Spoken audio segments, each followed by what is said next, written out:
Hello everyone, welcome to the den. This week I'm going to feature another ground beef recipe. This is a meal that I've eaten for as long as I can remember, even in my childhood. Salisbury steak. I remember my mom giving me the banquet meals that they were like in a bag, and you would microwave the bag with the beef in it, and then you would cut it open and slide it over a piece of bread. I mean, they had all different kinds. And I remember that being one of our things that we ate for lunch pretty often. And also we would have it for dinner sometimes too, homemade. So this is a comfort food and it's really good. It doesn't have a whole ton of ingredients and it comes together pretty quickly. So I hope you enjoy this recipe. If you do enjoy this recipe and you stick around, please remember to subscribe if you want to. I appreciate it greatly, and give this video a thumbs up. Hit that bell, select all, so you'll be updated anytime I post a new video. So let's get cooking.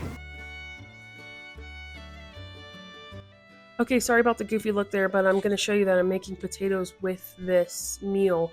So that's what I'm gonna put on first, is start my potatoes, because they take a while. If you're gonna make rice, put your rice on your rice water, get your rice water boiling at this time too. So I'm doing potatoes, and I'm just seasoning up my potatoes with just a little salt and pepper. And now I have my burgers here, which I did the day before. When I had some time the day before, I actually had planned to make this the day before, but I ended up making it the next day. But I had my burger patties in the fridge, and all I add to them is a little bit of salt, pepper, garlic powder, and onion powder.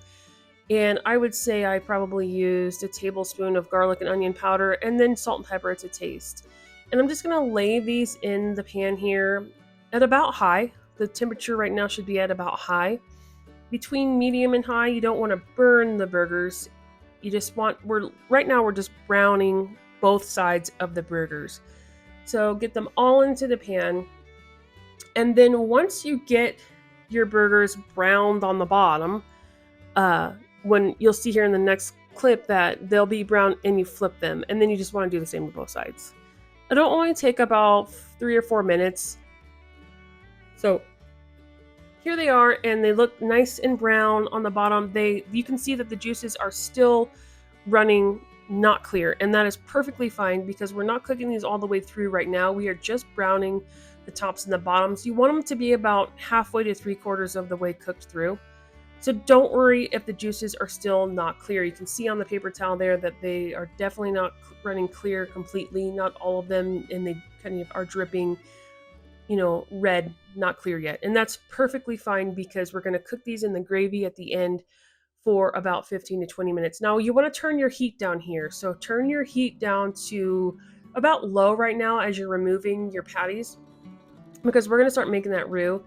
And if you don't have enough fat, so I'm not going to have enough fat here. So I'm going to have to add a stick of butter, half a stick of butter. You want about a half a cup of drippings if you're doing a double batch, which I'm doing. If you're going to do half of what I'm doing, I used about 2 pounds of hamburger meat here.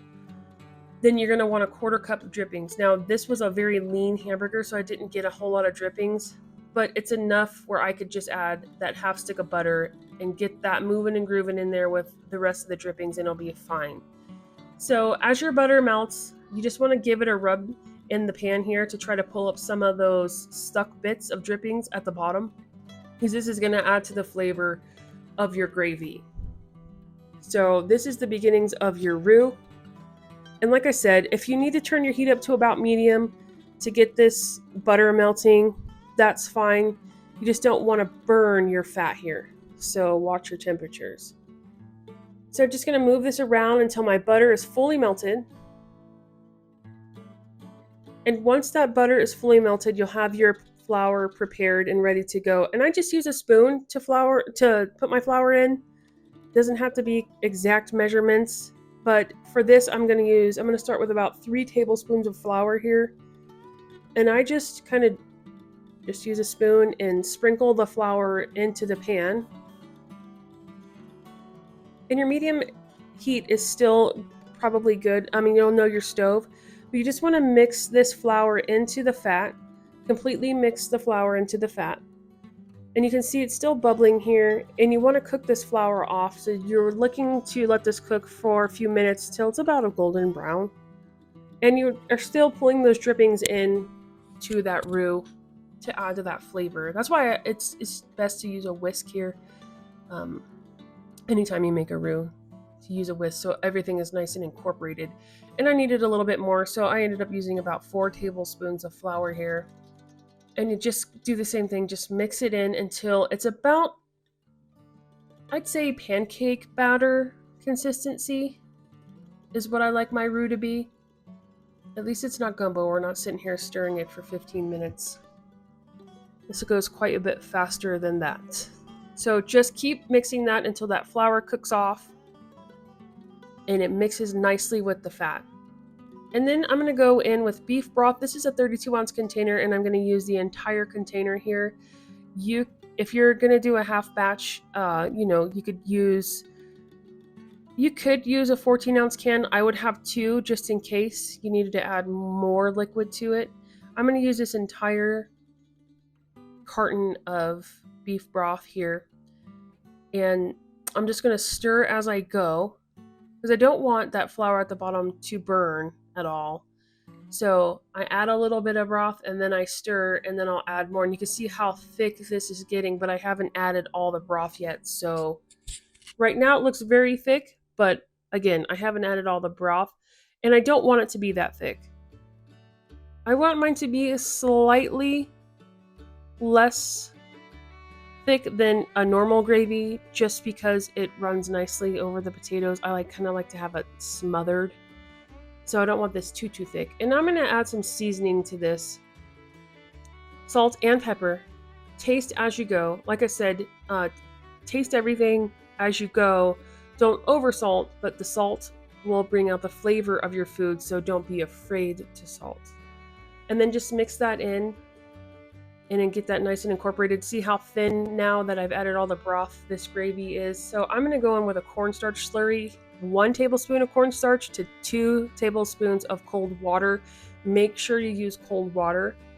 And I just did 1 tablespoon of cornstarch, and I checked my consistency, and I know this is going to cook down as it cooks with the meat in here for the 15-20 minutes that you're going to let it cook with the meat in it. And here I am adding the meat.